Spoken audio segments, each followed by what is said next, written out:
So, Lorie, you are a nurse, former nurse, and you specialize in midwifery and dealing with pregnant women and their births. Yes. You have extensive study with nursing and things surrounding mothers of different racial and ethnic backgrounds. So, I want you to tell me a little bit more.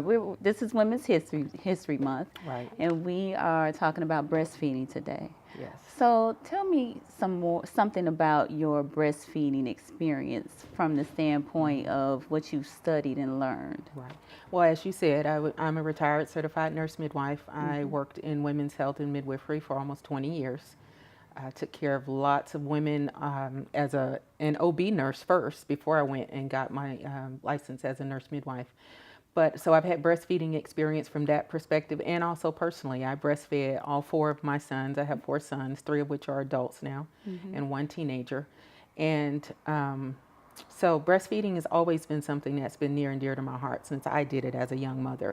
As a matter of fact, when I was in graduate school in 1997-98, my thesis at University of Florida was on the lack of breastfeeding support in the African American community, because it was something that I saw not only myself and experienced in my family and in my circle, but professionally also at the hospital. I saw that very few African American women were planning to breastfeed. And why was that? What I learned during my studies, my research, was really it's a lack of knowledge or misconceptions about breastfeeding in the African American community. One, for myself, I know that I was not supported in my choice to do that. Not even by my mother was like, "Oh my God, why do you want to do that?" Really? She actually said, "That's not natural." Did she not breastfeed Yes, you? she did not breastfeed me Oh, or my wow. brother. So, Okay. which I contributed that with my research as more of a sign of the times that she was born during, because my grandmother, who had 21 children, Oh my goodness. breastfed, Okay. and my aunts breastfed. But they kind of probably, I mean, your grandmother probably didn't have much of a choice Right, back then right. because there was no formula. Right, and that's the key right there, the formula. In the 50s, what I found in my research was in the late 40s and the 50s, particularly when childbirth also was moved out of the home from the care of midwives and Into taken the to the hospital, hospitals. became a medical procedure with physicians. Formula was also created. And so formula became a status symbol per se. Really? Because you had to have money to be able to buy formula, and most poor women did not have money to buy formula. Okay. And so it became in vogue to be able to bottle feed your baby and give your baby formula. Wow.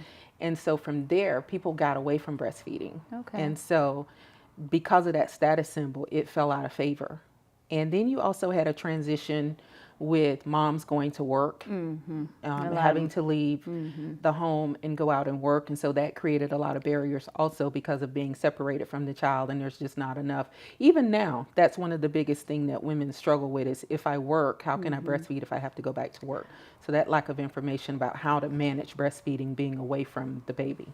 Well, I noticed in the Affordable Care Act that there is a provision in there that says that employers that have more than 50 employees have to provide a space other than a bathroom for their employees to be able to express their milk. That is correct. And I think that's a great provision. So it appears that we are moving kind of back to our roots from the standpoint of it not being a vogue thing, if you will, to bottle feed, but you know, breastfeeding, because the breast milk is the best nutrition, the best thing that you could feed your child. Yes, yes. And you're right. With the Affordable Care Act and the law covering women's right to breastfeed, to express their milk, once again, it goes back to information.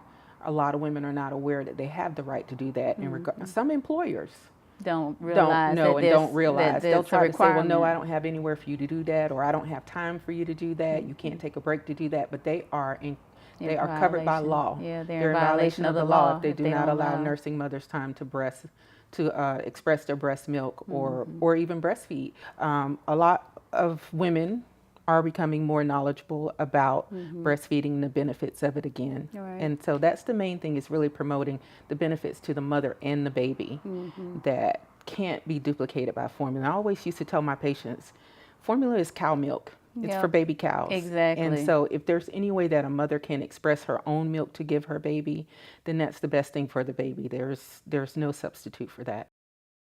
So what, I know we've talked about some of the nutritional benefits of breastfeeding, but what other benefits are there as it relates to it? Well, if we talk about the baby, first of all, like we've said, it's optimum nutrition for the baby. The breast milk changes to provide everything that the baby needs for every stage of its life, from the colostrum in the first few days, which is nutrient rich. It's full of antibodies to boost the baby's immune system, but that immunity carries throughout the whole time that you're breastfeeding. At certain points, the fat content of the milk changes depending on the baby's calorie needs, but it also reduces the risk of diabetes and obesity later in life for babies that are breastfed.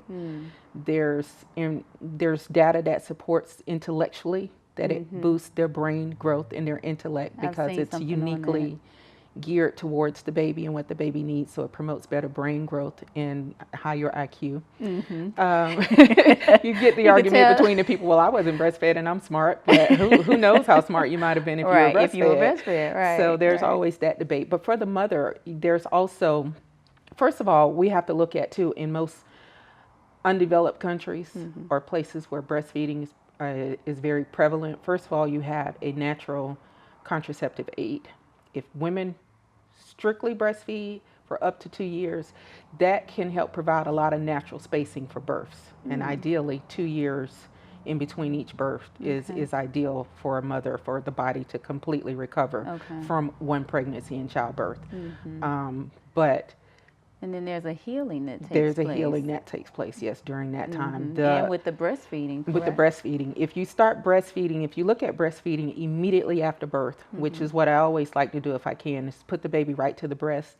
Immediately, it helps shrink the uterus so that decreases the bleeding that the mother has, because still the number one cause of death in childbirth in the world is hemorrhaging after delivery. Really? So if you put the baby to the breast and you're able to get the baby to start breastfeeding, then it starts contracting the uterus, which is just a large muscle.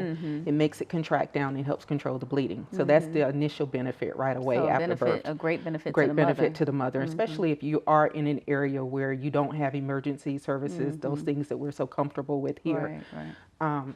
And then for the mother, also over her lifetime, she has protection against breast cancer. Okay. There's data that shows that women that breastfeed have lower incidences of breast cancer later in life. Wow.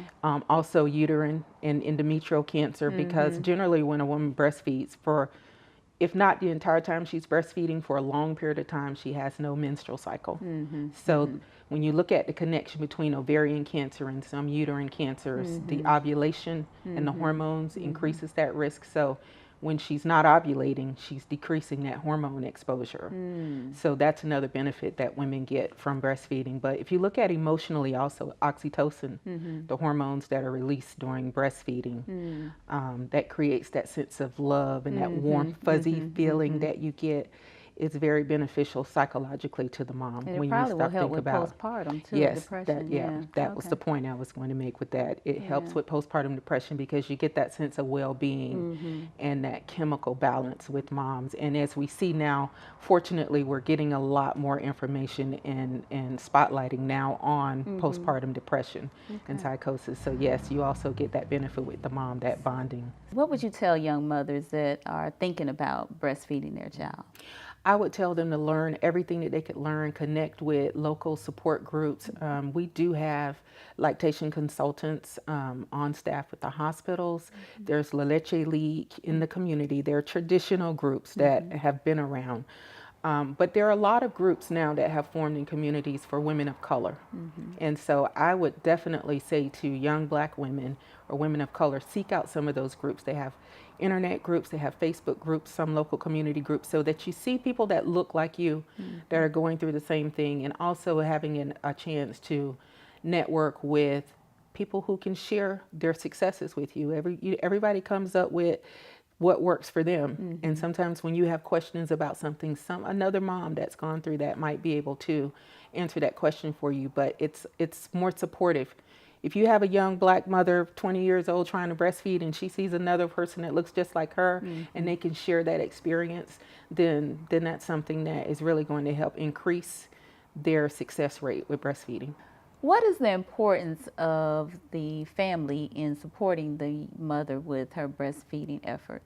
That's critical to the mother's success, because being a new mom is tiring, it's frustrating, you're not sure what you're doing all the time. And so family supporting that, particularly the father is a primary support system for her during that time, to realize that it's physically draining, it's tiring, but if he encourages her, then it increases her chances of being successful with breastfeeding, because if he's encouraging her, knowing that she is the only one that can produce that for their baby, that she's the most important person in the world for their baby, and she has something that nobody else can make for the baby, that is so empowering to the mother. So I always say that fathers are critical in the success of breastfeeding, that mother has that support. Excellent. That support is very important. Yes, So yes. thank you for sharing that and your experience. I expect to see you in the community doing some more great and wonderful things. Well, this is one of the things I hope to do. I definitely would like to get our breastfeeding rate with our moms of color up to, I know 100% is out of reach, but at least 80-90%. I would love to see that happen. Well, that's definitely a goal to shoot for. Thank you so much for your time today. My pleasure being here. Okay. Stay tuned for more conversations.